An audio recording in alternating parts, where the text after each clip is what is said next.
He dreamt an old dream of 3 knights in white cloaks in a tower long fallen, and Lyanna in her bed of blood.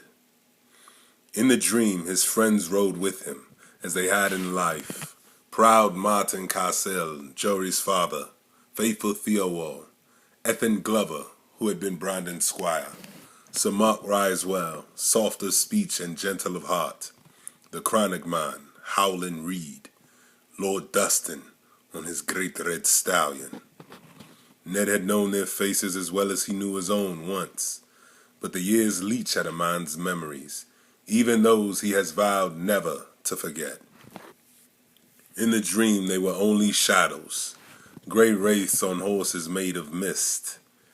They were 7 facing 3, in the dream as it had been in life. Yet these were no ordinary 3. They waited before the round tower, the red mountains of dawn at their backs, their white cloaks billowing in the wind. And these were no shadows. Their faces burned clear even now.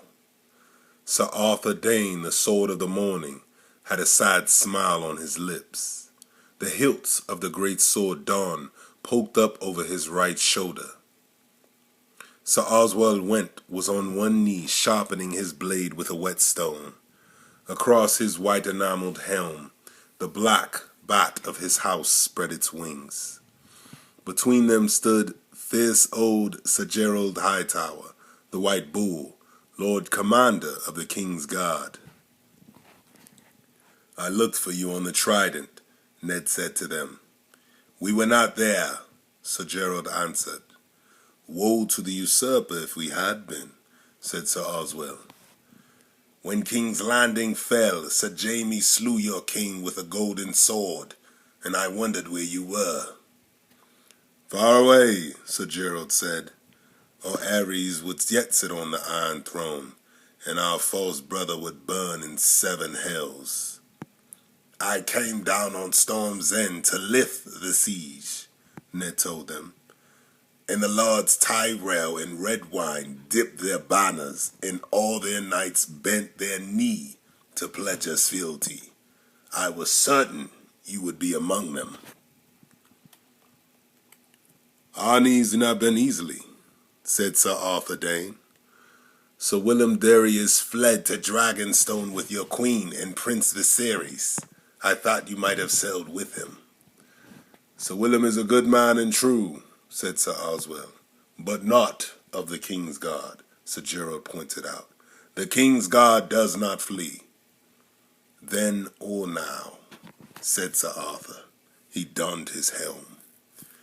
"We swore a vow," explained old Sir Gerald. Ned's wraiths moved up beside him, with shadow swords in hand. They were 7 against 3. "And now it begins," said Sir Arthur Dane, the sword of the morning. He unsheathed Dawn and held it with both hands. The blade was pale as milk glass, alive with light. "No," Ned said with sadness in his voice. "Now it ends." As they came together in a rush of steel and shadow, he could hear Lyanna screaming. "Eddard!" she called. A storm of rose petals blew across a blood-streaked sky, as blue as the eyes of death.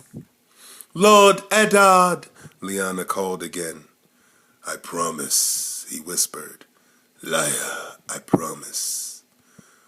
"Lord Eddard!" A man echoed from the dark. Groaning, Eddard Stark opened his eyes.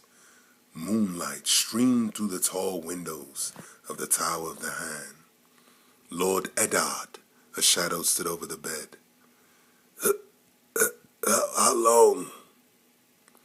The sheets were tangled, his legs splintered and plastered. A dull throb of pain shot up his side. 6 days and 7 nights, the voice was Vane Poole's. The steward held the cup to Ned's lips. "Drink, my lord."